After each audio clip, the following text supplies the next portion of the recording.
Bienvenidos. This is a podcast that explores Latinx media and culture in its many forms. I am Dr. Rojo Robles. And I am Dr. Rebecca L. Salois. And we are Latinx and Latin American Studies professors at Baruch College in New York City. In this podcast, we will analyze Latinx film, television, literature, art, and cultures. We will consider how these works are perceived, analyze them, and investigate the real-world reflections and implication of that work on Latinx cultures in the U.S. and beyond. Welcome to Latinx Visions. Bienvenidos, bienvenidas, bienvenides. Welcome to Season 4 of Latinx Visions. This season, we will be focusing on Latinx New York City. New York City has a significant Latinx population with over 2.2 million people identifying as Hispanic or Latino in the city as of 2020. This diverse group is made up of migrants, immigrants, and descendants from a variety of countries, including the Dominican Republic, Puerto Rico, Mexico, and Ecuador, to name just the biggest groups in terms of population.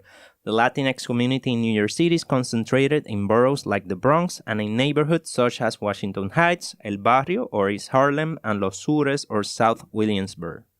These neighborhoods often have a strong sense of community and cultural and linguistics identity, with visible Latinx-oriented street life and many businesses and restaurants that appeal to the community.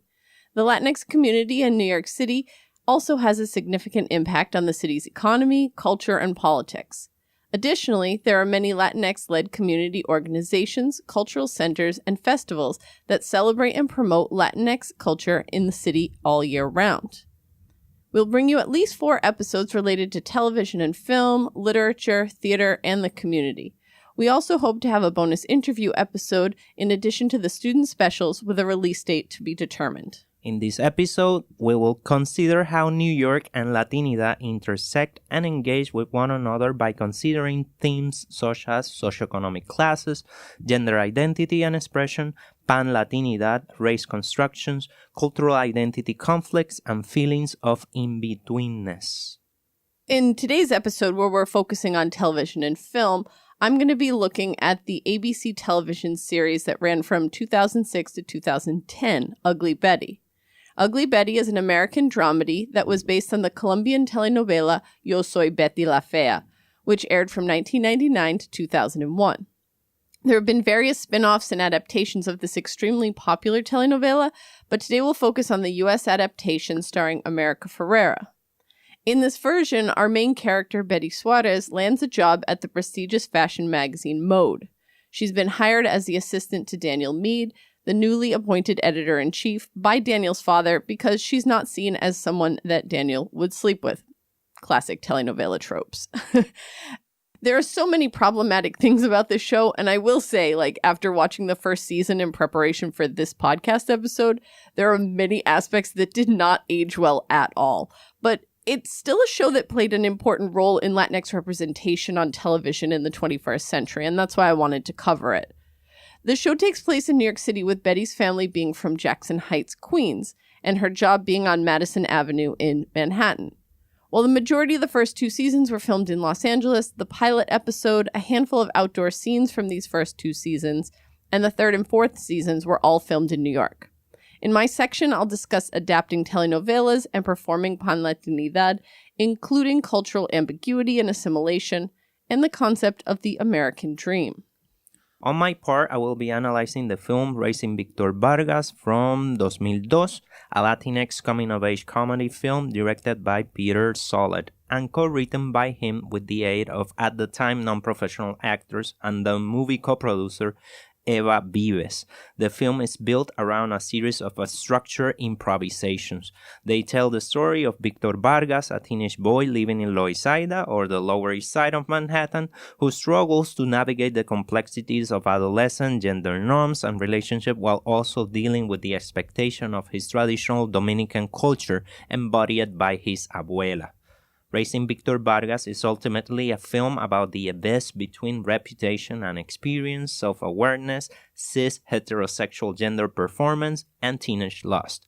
Victor fancies himself a ladies' man, but his macho tactics amount to little. Similarly, Victor's grandma has difficulty accepting her grandchildren's puberty and life changes. Victor and his family must deal with other ways to understand intimacy. The film premiered at the Sundance Film Festival and received positive reviews from critics and is now considered a classic of Latinx cinema. In my section, I will focus on how the film and the main characters navigate the complexities of masculinity.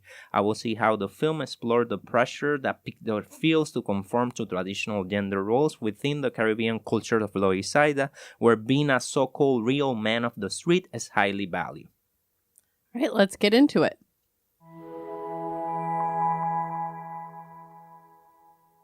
Okay, so we'll get started talking about adapting telenovelas, right? There's a long history of adapting telenovelas that were created in one place and reworked for another market. In the U.S., we've had soap operas going back to the radio days. I know there was one that my grandmother watched her whole life that she listened to on the radio when she was young. But these aren't really the same as telenovelas, right? And U.S. telenovela adaptations in English really didn't gain popularity until the late 20th century. Today we'll be discussing Ugly Betty, as I mentioned, but other popular adaptations you might have heard of include Jane the Virgin, Devious Maids, and Queen of the South, but there are plenty other examples out there. So why adapt telenovelas? They're often seen as a means of creating crossover content between cultures and generations. One of the central arguments is to appeal to second-generation audiences that move between Spanish and English language media.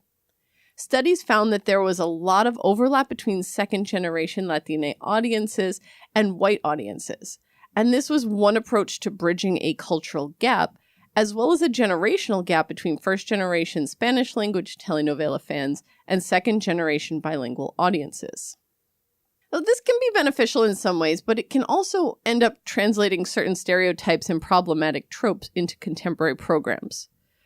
So, telenovelas are known for their use of stereotypical characters, right? These characters are hyper-exaggerated versions of different character types to add drama to the storyline. Ugly Betty made some moves to address certain stereotypes, but primarily I think it played into them. One, for example, Betty is ugly. I mean, it's in the title, right? But how so? Well, of course, she wears braces and glasses and has an odd fashion sense, and her hair is not smooth. So clearly that equals being ugly. I mean, problematic trope number one. Check. Betty works for a fashion magazine, and there we have the inept white boss man, the devious black, albeit light-skinned woman who wants his job and will stop at nothing to get to it, the over-sexualized receptionist, the highly effeminate gay man, the Scottish woman who likes to drink. You get the point, like, stereotypes, all of them. Betty's father and nephew in this show, though, they break from stereotypical, like, machista male roles, but her sister Hilda is coded as a stereotypical Latina character. She's labeled as Betty's slutty sister, who's had a child as a teenager, again playing into these hyper-exaggerated tropes. But interestingly, as the author Isabel Molina Guzman tells us, by situating the Betty character as the oddball, reviewers define the show as more than a new take on Latino programming. So maybe Betty doesn't play into the stereotype of what a Latina is quote-unquote supposed to be, but everyone else around her does. So, again, I struggled. I watched one season and I was like, I think I'm done.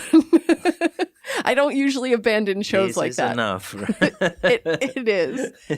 And it's funny because I've spoken to people and they're like, oh, I love that show when it was on. And I'm like, yeah, go back and watch a bit. And I think you might find it didn't age well. Yeah, both in Spanish and in English, the show was really big. Yeah. Oh, yeah, absolutely. And in multiple adaptations, right? Like the Colombian one was the original, but then they had like a Mexican version. They had...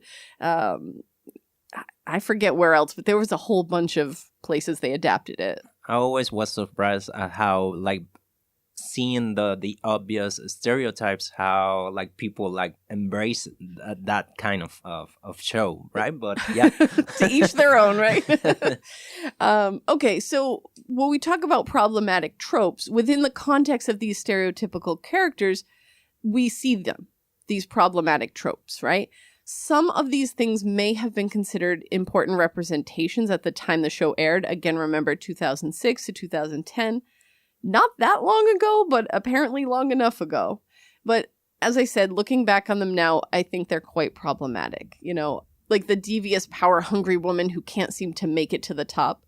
So that's Wilhelmina, and she's played by Vanessa Williams. And she's going to stop at nothing to get to the top. The problem is that she also targets the women around her instead of just focusing on taking down the unworthy men, that patriarchal system. Again, I mentioned that the hyper-exaggerated, super effeminate gay man, right? We have Mark. He's the assistant to Wilhelmina, and it's not to say there aren't men like him around. Of course, like people like him do exist, but it feeds into the stereotype that gay men are catty. And they give us a trans character in the show, Alexis, who, you know, in true telenovela fashion comes back from the dead. But she's played by Rebecca Romaine. So we've moved past having cis men in drag play trans women. As we saw in I Like It Like That. Yeah, but now we're just casting cis women instead. Like, yikes. I know it was 2006, but like that wasn't that long ago, right? Another problematic trope I saw was the Latina bad girl, right? You've got Betty's sister, Hilda. Her Latinidad is highlighted through her being bilingual and loving telenovelas. You got that meta element. She's also strong-willed, hot-headed, and visually curvy, right? She had a child when she was just out of high school, and this contrasts with Betty as the good girl, whose Latinidad is de-emphasized throughout the show. But I'll come back to that in just a moment. Again, these are just a couple examples of the problematic tropes that appeared not just in Ugly Betty, but from various telenovelas, and it's pretty cringe. It will be interesting also to ask to what extent a telenovela will work without those stereotypes, right? Because people are expecting them. So it's a matter of also the expectation of the audience, the market audience, and how that is negotiated. It's really interesting because my husband was watching some of these episodes with me, and I think he reacted much more strongly than I did because I had that like, well, it's a telenovela. It's supposed to be ridiculous. Mm-hmm. From the experience of having watched them. And I think people like are also expecting that ridiculousness, right? Yeah, yeah. Even like the people who are like really into telenovelas, also they know that those are the tropes. They recognize them. They enjoy them. We can get into like camp aesthetics within telenovelas, although that's not the main focus today, but definitely that's part of it as well. Yeah, and I think one of the things with humor is when your target is a marginalized or oppressed person to begin with, that's where the issue lies. If the target were the cis straight white men at the top, great, that would be really funny. But when they are the people of color, when they are the people who have been historically oppressed, then that's where it gets really icky. And to what extent also like audiences are like also interested in challenging those tropes? Yeah, that's another question that we could ask there, right? Like to what extent they accept them, but to what extent also they desire to challenge them. And they desire like telenovelas that can like challenge those tropes, right? And I think that's a big difference, like even within the last decade that we've seen a lot of pushback against those types of things, at least in mainstream US media. And so even when you have like a telenovela like Jane the Virgin, which came a few years later, it still had some of those tropes, but it also de-emphasized other like hyper exaggerated ones that I think were much more apparent in Ugly Betty. To our audience, or listeners, more so, right? If you're a telenovela watcher and you want to like comment on recent telenovelas and how that have changed or not, please send us a message. Yeah, absolutely. So the next thing I want to discuss is Pan Latinidad. We discussed this a little bit in our episode on One Day at a Time back in season 1. But we didn't dive too deeply into it. So today I want to focus on 3 aspects of Pan Latinidad that are seen in Ugly Betty. The first is ambiguity, right? Ugly Betty was written for ABC, and apparently there was a lot of pushback on episode content. This was more so with the trans storyline, but also some of the Latinx elements. They wanted to focus more on the whole fish out of water aspect of Betty's story than on her cultural identity. Betty is Mexican-American, but that's really easy to forget sometimes. With the exception of the Guadalajara poncho that she wears in the first episode and the 2-episode arc in season 1 where they go and visit Mexico, like there's really little focus on her Mexican identity. As Molina Guzman explains, while the Betty character clearly must negotiate the demands of her white workplace with the demands of her Latina and Latino family, her ethnic-specific Mexican identity is rarely the focus of the storylines. Indeed, it is most of her pan-ethnic, albeit campy performance of beauty and class that is the main source of humor and conflict. Betty's depiction is more informed by deracialized liberalism and the demands of globalization than it is concerned with ethnic authenticity, right? Betty's Latina, sure, but what kind of Latina seems to be less important to her story in this case. The next thing I would talk about is assimilation, right? Well, there are moments that highlight Betty's Mexican culture. For the most part, she's depicted as another young woman trying to move up in the world. She might not meet the physical beauty standards for the industry in which she works, but with hard work and determination, right? We love that. Bootstrap mentality. Bootstrap mentality. Always there. We're told that like with this mentality, she's sure to be able to work her way up in the world. Betty is a second-generation, cis, straight, fair-skinned Mexican woman. She fits the socially acceptable definition of the culturally assimilated ethnic woman, at least by U.S. television standards. Molina Guzman tells us that as a career-oriented second-generation college graduate, and she's a graduate of Queens College, so that's cool. Yay, public school. Shout out to Queens College. You know, it would have been a CUNY, or CUNY fellows. Exactly. Yeah. No, but it's nice to see that she did go to a public local university from her borough as opposed to like, oh, she went to NYU or she went to Columbia. Not that there's anything wrong with those institutions, but it does emphasize her working class background. Betty is more defined by her assimilated behavior, though, right? In particular, her inability to speak Spanish and her lack of interest in Spanish language music and television. That's the rest of Molina Guzman's quote. I argue, though, that this was conscious and deliberate choice to make her more appealing to white audiences. It also like fits within like constructions of Latinidad that are very like whitewashed and about like assimilation, right? And it's about erasure, erasing the particular or distinct national traits, of the person. Yeah, and that's also something that we see a lot in telenovelas, even from Latin American countries, right? Definitely, yeah. And the last thing I want to mention in terms of these this pan-Latinidad aspect is the so-called American dream. If it's not about culture and ethnicity, what is it about? Well, the American dream. As Molina Guzman explains, the show is about more than a Latina or a Mexican woman from Queens trying to fit into white corporate culture. It is about the trope of the American dream. And like with quotes. Yes. We always should like say with quotes. And when we talked about the American dream. Yeah. No, good point. It's always good to like be critical about that term, not to accept it as if. And if any of my students are listening, they can attest to the fact that I am always using air quotes for concepts like that. Yeah. You know, we root for Betty because she believes she's doing the right thing. And for the most part, her choice to do this right thing leads to success, albeit moderate success, right? There's just enough success to want you wanting more. Race, ethnicity, or even culture are not the motivation behind the main storylines. It is this, again, American dream. And quote unquote. You can hear those quotes, right? Work hard and you'll achieve personal, professional, and economic success, regardless of class or background. And that regardless is important. Yeah. But we know that this is not the full truth, though. While not every story needs to be or should be focused on race, ethnicity, and or culture, it is important to acknowledge them when considering individual successes or failures within the world, especially the corporate world, right? You're talking about her workplace. I mean, you've got Vanessa Williams' character, who is a Black woman, but again, as I mentioned, very light-skinned Black woman. Almost everyone else in the office is white. So for Betty to come in and be a part of that environment, like she comes with something different. And we have to acknowledge that. We can't just erase it.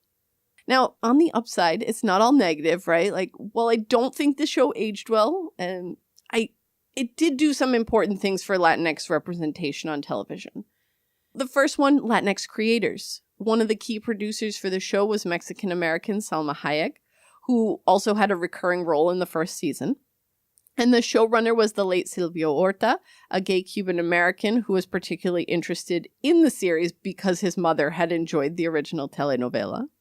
The original pilot for the first attempt at this adaptation, Betty the Ugly, it just does not sound right in English to put it in that order, but that original pilot had no Latinx creatives on it. So with Horta and Hayek on board, they fought to keep the story focused on Betty as a Latina. They wanted to tell an immigrant story.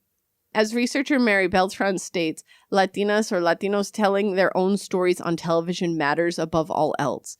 As these narratives began to appear on broadcast and cable networks, they provided validation and inspiration for countless viewers. And I think that the last thing I want to say is that it was really an important role for America Ferrera as well. She had done Real Women Have Curves, which had been successful. Fantastic film. Yeah, and had been successful in its niche. It wasn't a mainstream. Yeah, it was an independent film, but a very important one, also part of the Latinx film canon right now. Absolutely, absolutely. And she had also been in Sisterhood of the Traveling Pants, which was a kind of pop culture movie at that time. But this was her first starring role in a television series, and it was the first time a Latina lead character appeared on network television. Wow. Yeah. 2000, what did I say, 2006? So, yeah, it was that long, 21st century.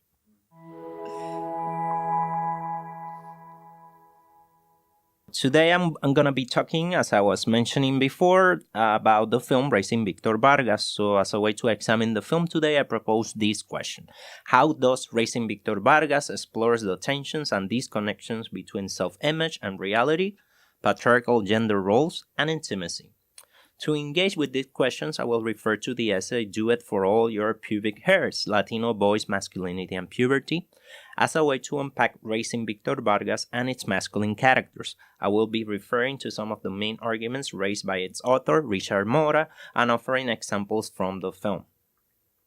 As I mentioned at the beginning of the episode, throughout the film, Victor, who's performed by Victor Razuk, struggles with his own sense of masculinity as he tries to be seen as a tough and masculine individual.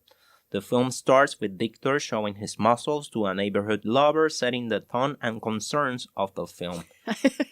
I can just imagine that. Just picture it now. It's a great first scene. At the same time, we see how he also grapples with his insecurities and his need to embrace his vulnerabilities. He's shown trying to assert his dominance over his siblings and other boys in the neighborhood, but also dealing with the fact that he's still an immature teenager under the guidance of his elder, La Abuela, an extremely funny Altagracia Guzman. She is fantastic in the film. In his ethnographic studies, sociologist Richard Mora argues that the Dominican and Puerto Rican boys he studied embody heteronormative masculinity as a reflection of their social worlds. These male teens claim male supremacy and belonging by acting their maleness, la hombría en español. Mora says that boys did not experience puberty on their own, but rather with their homosocial group, something that is represented in Raising Victor Vargas from the very first scenes. Especially in the relationship between Victor, his younger brother Nino, played by Victor's real brother Silvestre Razuk, and his panita Harold, played by Kevin Rivera. With one, he assumes the role of a papi chulo mentor, while with the other, Victor is always trying to prove his maleness. So he's kind of having to take on multiple masculine roles simultaneously. Yeah. Mora suggests that male adolescence is a social process as much as a biological transformation. A social process means that there are interactions and a collective embodiment. You become yourself by fitting into the group's norm.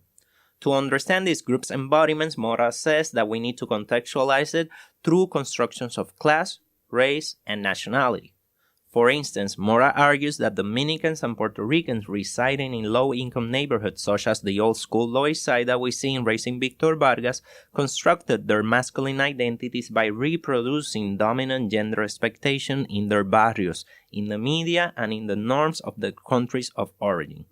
Victor, for example, is very conscious of belonging to a lineage of prideful, promiscuous machos that goes back to his grandfather in the Dominican Republic.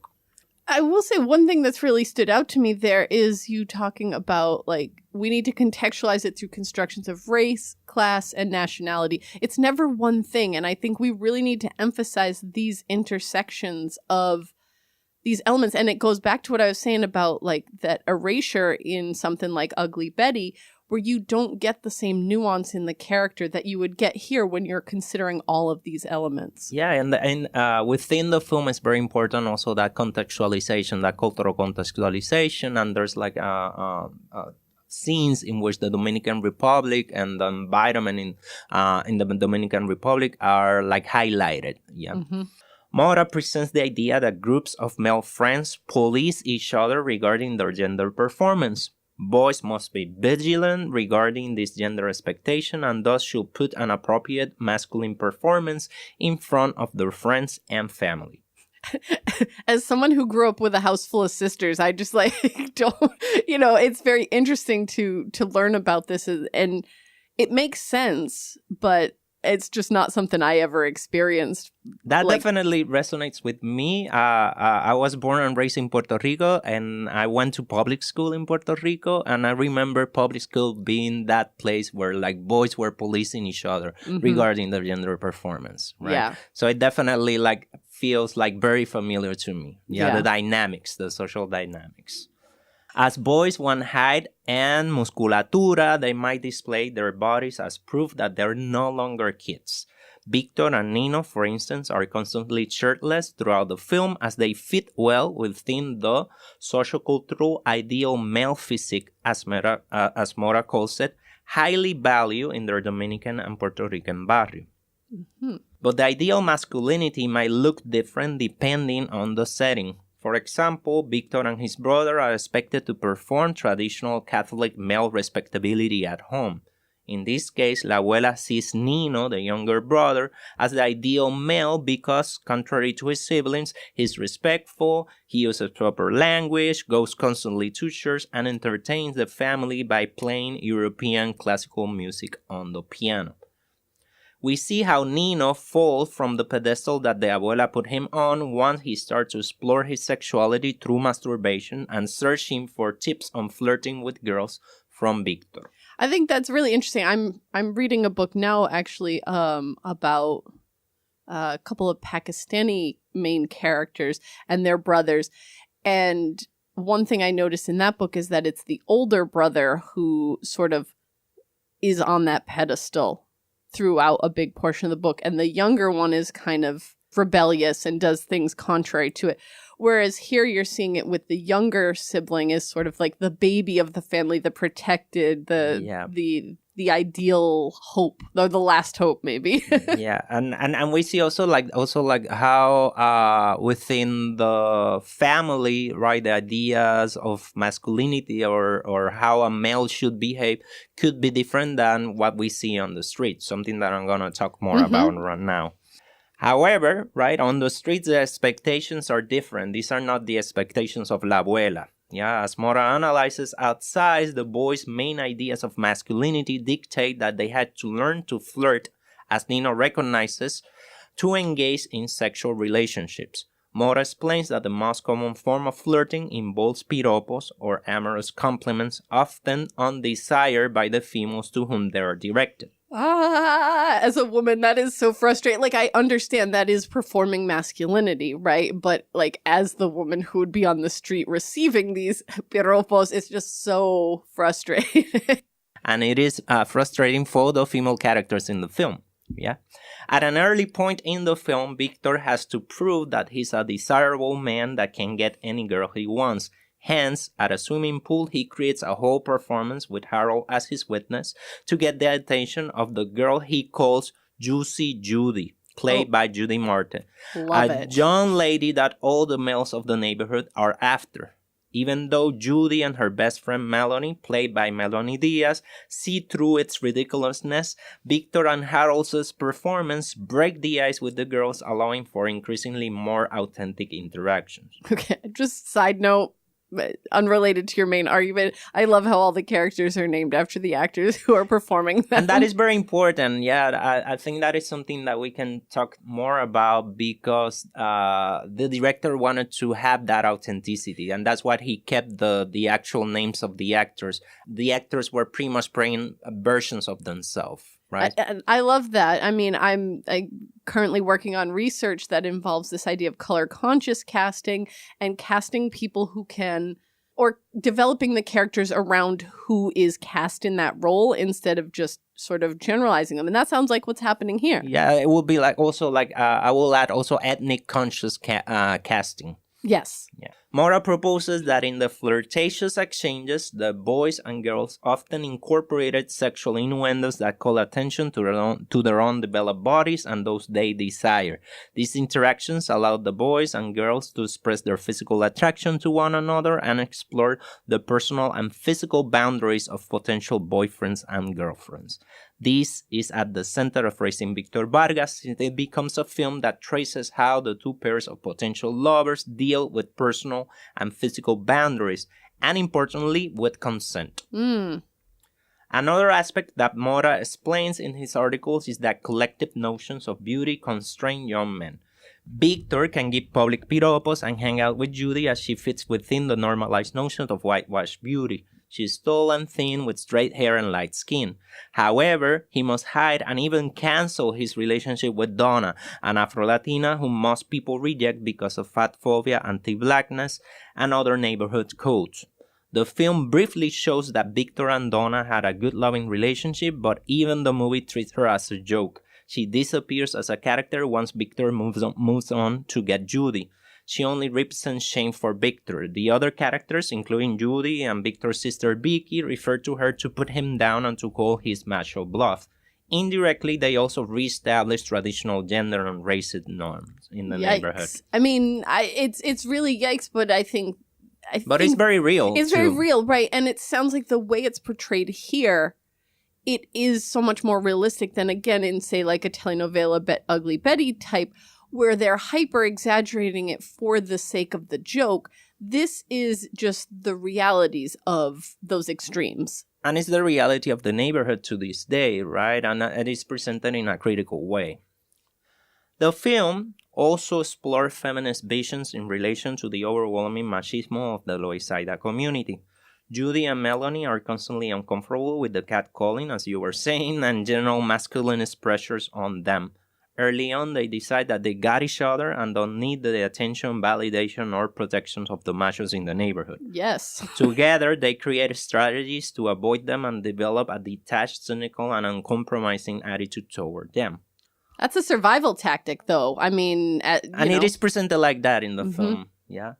Although one could read the film's plot as the breaking of different feminist protective walls, I will argue that Melanie and then Judy, and even Victor's preteen sister Vicky, played by Cristal Rodriguez, discovers that they want and have a right to intimacy. But overall, all the characters discover that regarding intimate relationship, the most important element is consent, especially from a female perspective.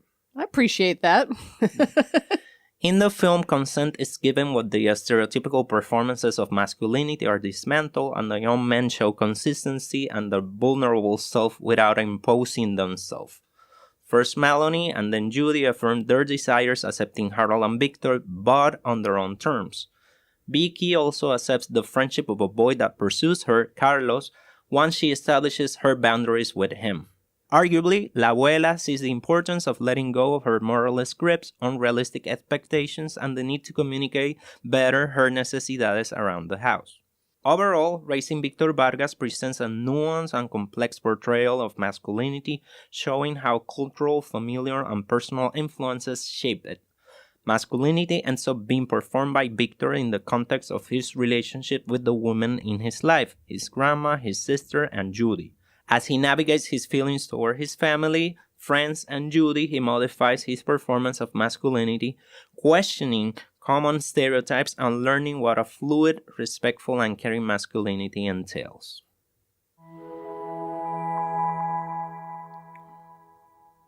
All right, so I think now's a good time for us to kind of try and tie these together, because on first glance, they seem extremely different from one another, but I think there's some connectivity. Yeah, maybe we can start by asking, what do you think about the portrayal of the New York City neighborhood that are represented in your show and in my film, right? Yeah. We can talk about that representation, especially because this season is about New York City as a Latinx space. Yeah, right? I think that's probably key. Let's do that. Well, Betty is from Queens, right? And specifically Jackson Heights. And I was looking up the recent statistics on the neighborhood, and Jackson Heights is 57% Hispanic Latino, according to the census. Very big percentage. Yeah, it's the majority of that neighborhood. And while there's a good sized Mexican population there are higher populations of Ecuadorians, Colombians, and various Central American countries. Ferrera is Honduran American. So, why not make Betty's family Honduran? If there's a lot of Central Americans there. Well, I mean, obviously, this is probably to appeal to a broader audience. Again, read white in the footnotes there, because there's this whole idea of if someone is Latino, that just means they're Mexican, right? Which obviously we all know is not the truth, but that does seem to be, again, playing into stereotypes, the default. When New York Mexicans are portrayed in film and television, though, they're often from neighborhoods like Harlem or boroughs like the Bronx and Brooklyn. And you mentioned this earlier in the episode when we talk about seeing these portrayals, but they're rarely shown as being from Queens. And I just said 57%. So making Betty and her family from Jackson Heights, I think, helps broaden that range in our understanding of what are Latino communities. Yeah, Queens is usually erased, from conversations about Latino New York City, Latinx New York City. Yeah, so it was nice to see that representation sort of expanding where Latinos live. Well, in terms of Raising Victor Vargas, as I mentioned, it is based in the Lower East Side.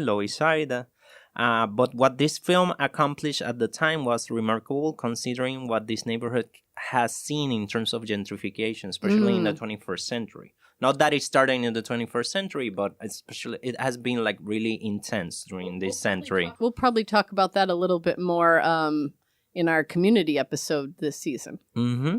This film, I feel I will argue that it presents filmmakers shooting in New York City with a model to follow. Yeah, and let me explain that. The director, Peter Sollett, a white New Yorker, and his co-writer, Eva Vives, a Spaniard, initially had a young love story they wanted to make with non-professional actors in the neighborhood. They moved, at the time they were living in the Lower East Side, but they weren't born in the neighborhood. They were just living there at the time. In an interview with the Sundance Lab, Sollett recounts that they did an open casting in Lower East Side, and all the people who came were Dominican and Puerto Ricans. Instead of rejecting them and forcing whitewash characters and storylines, as is usually the case in the film industry, they decide to rewrite the initial short film with the actors, keeping the original idea of first love but contextualizing the film to the actors' real-life circumstances and their Afro-Caribbean Latinx neighborhood. When that's the key. short, that's the true definition of creating around creating authentically. When the short film succeeds, they kept the same cast and approach to filming once they decide to expand their project into a feature film. In many ways, the film is a docu-fiction since they shot in the actors' apartments and in some real locations outside. The characters used their own clothing in all the scenes and the dialogue came directly from them. By embracing the actors' authentic identities and dialogue, the film thus created an embodied linguistic portrait of a Boricua and Dominican neighborhood in New York City at the turn of the 21st century. Again, these authentic portrayals of them, even in Ugly Betty, where it's very minimal. They don't spend... most of the Jackson Heights scenes are in the house. They name it. Right? It's not just, she lives somewhere in Queens. She lives in Jackson Heights and this is her neighborhood.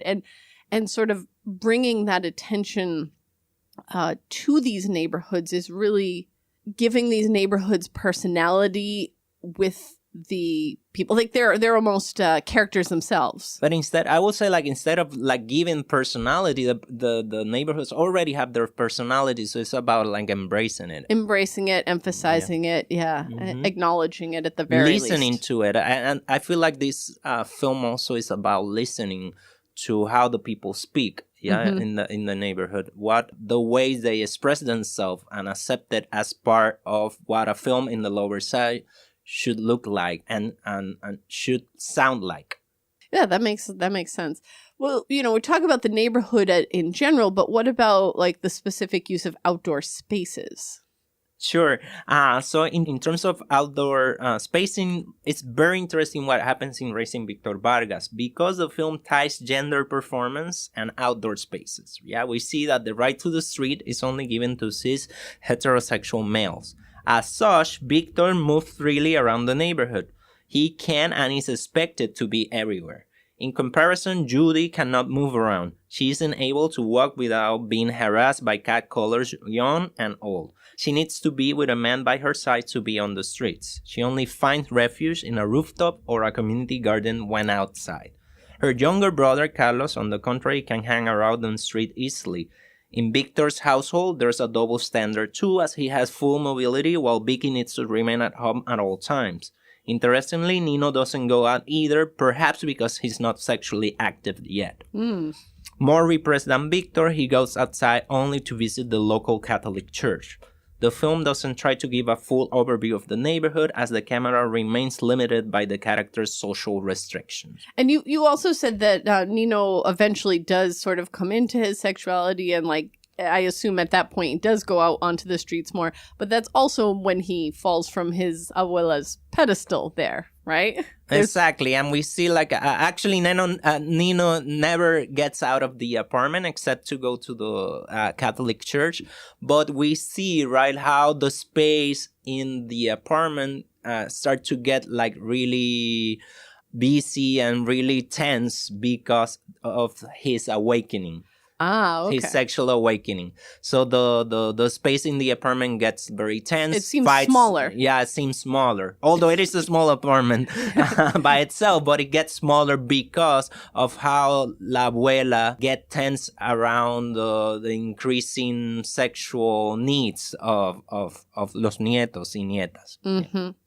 Well, with Ugly Betty, not a lot of the show takes place outdoors. Again, this is probably in part because, at least in the first season, that it was filmed primarily in Los Angeles.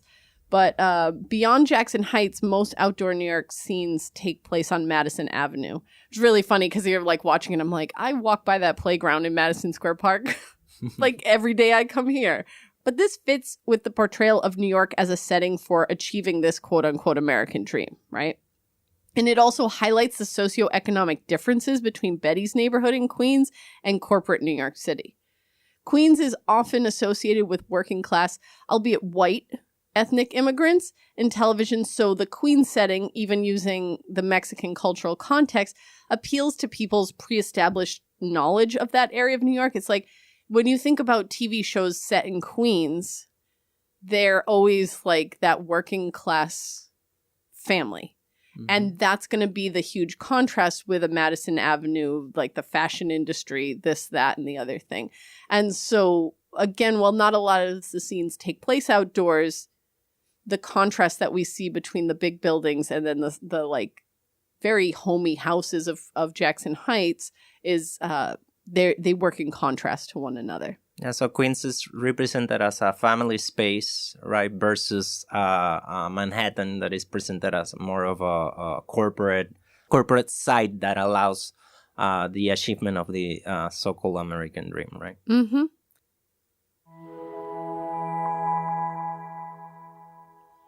All right, so we'll wrap up with a couple of recommendations, and this one was tough for me because I feel like we've mentioned the few New York Latinx television shows in our previous episodes. You know, we covered Pose in season 2, and Rojo, I think you recommended The Get Down in that same episode as another option. So I guess I'm going to choose a show that, while it has more of a multicultural ensemble cast, does have 2 Latinas in that central cast. And I don't usually recommend cop shows. Not a big fan of the propaganda. But I do think I'm going to go with Brooklyn Nine-Nine here. And a big part of this is because I once listened to a podcast interview with the actress Stephanie Beatriz, who plays Rosa Diaz on the show. And in this podcast, she was discussing how she didn't think that they would hire her for the role because these are her words, already had a Latina.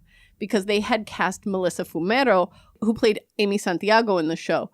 And so, Stephanie Beatriz was like, well, okay, I know how things work. And once they had one, that was enough Latina representation for them or whatever. It was like checking off a little box, right? Mm-hmm. But that wasn't the case. And so I think they perfectly cast her in that role. I actually think that role may have been initially intended for a male actor. I'm not sure, but they like the way that she performed enough. It wasn't about the fact that she was or wasn't Latina. However, for both of these characters, they're Latinidad. They're I don't think we ever know what Rosa's background is, but Amy is from a Cuban-American family. And we do see that brought up multiple times throughout the show. And a spoiler for the last season, but it finished airing in 2021. So in that season, Rosa left the NYPD to become a private investigator. She was actually disillusioned with the police force after the death of George Floyd and the subsequent Black Lives Matter protests.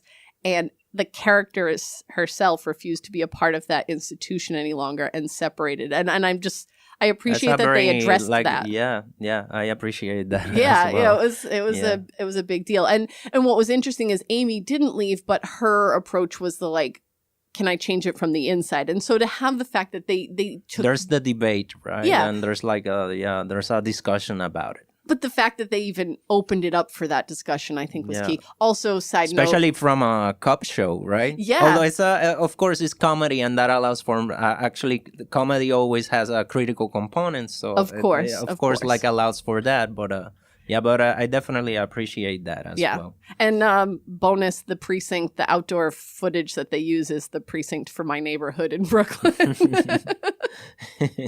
Today I want to recommend a documentary, La Madrina, The Savage Life of Lorene Padilla, by the writer-filmmaker Raquel Cepeda. This is a non-fiction film, and it's about the life of a beloved South Bronx matriarcha, and former First Lady of the Savage Skulls Gang. The documentary touches upon her reflections on gang social structures and the famous fires of the 1970s. She contextualizes the political neglect that led to the destruction. And after this tumultuous decade, she remained a community leader and helped rebuild the devastated borough from the 1980s onwards. To this day, she still lives in the Bronx, and is very active in the community. With one foot in the outlaw life and the other as an activist and Afro-Caribbean spiritual advisor, Lorene Padilla allowed us to look at the complexity of multiple worlds overlapping in the South Bronx and how they inform the present of the predominantly Latinx borough. And I think Raquel Cepeda, as the writer-filmmaker for that, is a great fit, given her own background and involvement in this culture and these movements in these decades. Yeah, Raquel Cepeda is a Dominican, right, of Dominican descent, and a proud Afro-Latina who has always written about Dominican, Afro-Puerto Rican, Afro-Latinx culture in New York. I definitely encourage people to check out her memoir, Bird of Paradise, if you have a chance. It's kind of like part memoir, but also part investigation. This is Raquel Cepeda's second documentary. The first one is also really good. Some Girls. I think also I mentioned it before. Checked out her work in general, in film, in literature, right, in journalism. She's a great figure to follow, right, in terms of discussing contemporary Latinx issues. Mm-hmm. All right. Well, thanks everyone for joining us for the first episode of our season. Let us know what you thought of our coverage of these two works. We'd love to hear from you. And remember that you can always reach out to us on social media or by email. Follow the podcast on Twitter and Instagram at Latinx Visions. Our email address is latinxvisions@gmail.com. And we love to include your thoughts in a future episode. So write to us. Let us Talk know. to us. Subscribe to us on Spotify, Stitcher, Apple Podcasts, Google Podcasts, or wherever else you get your podcasts. Share us with your friends and family. Subscribe. And if you have a moment, leave a 5-star review on both Apple and Spotify. All right. Chequeamos. Estamos a la escucha. Dale. Until next time.